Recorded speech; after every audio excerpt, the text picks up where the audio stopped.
Milwaukee, 1991. Apartment 213 didn't look like a tomb.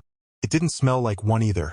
At least, not to the neighbors who were told the stench was just spoiled meat or a broken freezer. But behind that door lived a man who had turned the mundane into the macabre. Jeffrey Dahmer wasn't a shadow in the woods or a monster under the bed.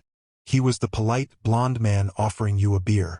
He was a ghost hiding in plain sight, and by the time you realized who he was, you were already part of his collection.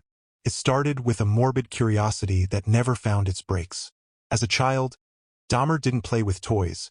He squeegeed roadkill, fascinated by the mechanics of what lay beneath the skin. That clinical detachment turned lethal in 1978, when he claimed his first victim at just 18 years old.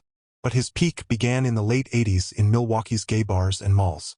His method was chillingly simple, the lure of money or companionship. He would approach vulnerable men, offering $50 or $100 for them to come back to his apartment to pose for artistic photographs. To his victims, he was a lonely guy with a camera. To Dahmer, they were specimens.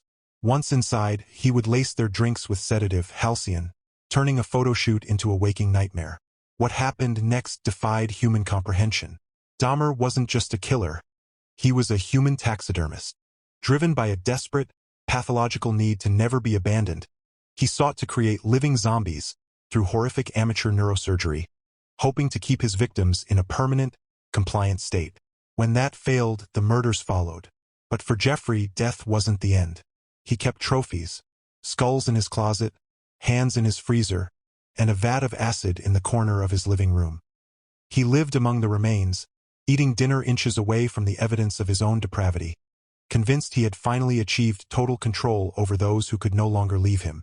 The reign of the Milwaukee Monster ended not through a brilliant police sting, but through a single moment of survival. In July 1991, Tracy Edwards managed to flee the apartment with a pair of handcuffs dangling from his wrist. He flagged down two officers who, unlike those in previous years, decided to look inside.